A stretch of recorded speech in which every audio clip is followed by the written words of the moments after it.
নমস্কাৰ দাৰিয়াল ফেক্টৰ সমূহ দৰ্শকক আমি স্বাগতম জনাইছোঁ। আমি স্বাগতম জনাই আপোনালোকক দেখুৱাম বহৰীটো ভেল্লালৈ যোৱা মুখ্যমন্ত্ৰীৰ উন্নত পকীপথ আঁচনিৰ ৰাস্তাৰ কামত কিমান চূড়ান্ত অনিয়ম অব্যাহত আছে আৰু এই অনিয়মৰ কাৰণে ঠিকাদাৰজনে কিয় ইমান মইমতালিৰে কাম কৰিব পাৰিছে সেয়া আমি আপোনালোকক সকলোখিনি কম।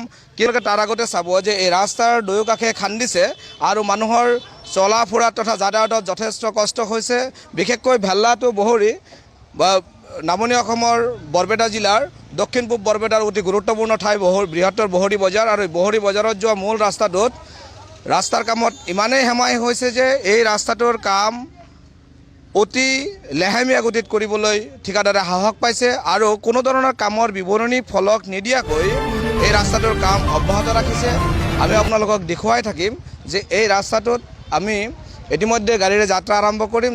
যাত্ৰা আৰম্ভ কৰি আপোনালোকক দেখুৱাই থাকিম যে এই ৰাস্তাটোত কেনেকুৱাকৈ লেহেমীয়া গতিত ঠিকাদাৰে কাম কৰিছে আৰু কাৰ সাহসত যে বিভাগীয় কৰ্তৃপক্ষ তথা স্থানীয় বিধায়ক তথা স্থানীয় বৰপেটা জিলাৰ তদাৰকী মন্ত্ৰীগৰাকীৰ প্ৰত্যক্ষ সহযোগত হয়তো হ'ব পাৰে যে ঠিকাদাৰজনে এনে মইমতালিৰে কাম কৰিবলৈ সাহস পাইছে। আপোনালোকে চাই থাকে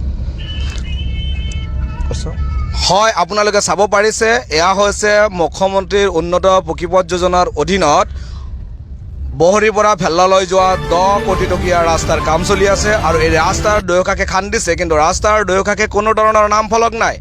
স্থানীয় ৰাইজ, স্থানীয় সচেতন ৰাইজ, স্থানীয় বিধায়ক, স্থানীয় জনপ্ৰতিনিধি কাৰো কাণ এষাৰ নাই। বিভাগীয় কৰ্তৃপক্ষ এই ক্ষেত্ৰত একো পদক্ষেপ লোৱা আমি দেখিবলৈ পোৱা নাই। বৰপেটা জিলাৰ বিভাগীয় যিগৰাকী মন্ত্ৰী সেইগৰাকী মন্ত্ৰীৰ আমি হস্তক্ষেপ আমি দেখিবলৈ পোৱা নাই, কাৰণ চেঙা সমষ্টিৰ ডেভেলপমেণ্টৰ কামত সকলো সৰ্বোচ্চ পৰিমাণৰ দুৰ্নীতিৰ এয়া কেৱল এটা উদাহৰণ নহয়। চেঙা সমষ্টিৰ 10 কোটি টকাৰ এই কামত কোনো ধৰণৰ নাম ফলক বা নাইবা কামৰ বিৱৰণী ফলক নিদিয়াকৈ ঠিকাদাৰে কেনেকৈ নিজৰ খেয়াল খুচিমতে কাম কৰিবলৈ সক্ষম হৈছে এয়া আজিৰ সময়ৰ 1 লাখ টকীয়া প্ৰশ্ন।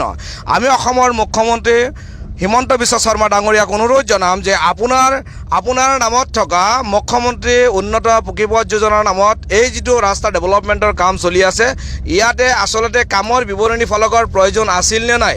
যদি আছিল তেতিয়াহ'লে বিভাগীয় কৰ্তৃপক্ষই কিয় এতিয়ালৈকে কামৰ বিৱৰণী ফলক এতিয়ালৈকে লগাবলৈ সক্ষম হোৱা নাই?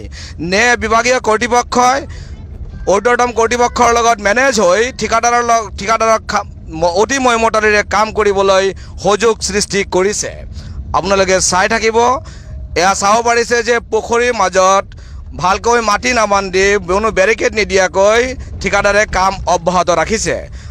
আপোনালোকে চাই থাকিব যে ঠিকাদাৰে এই ব্যস্ততম ৰাস্তাটো কিমান মইমতালিৰে আৰু অতি লেহেমীয়া গতিত ঠিকাদাৰে কাম অব্যাহত ৰাখিছে।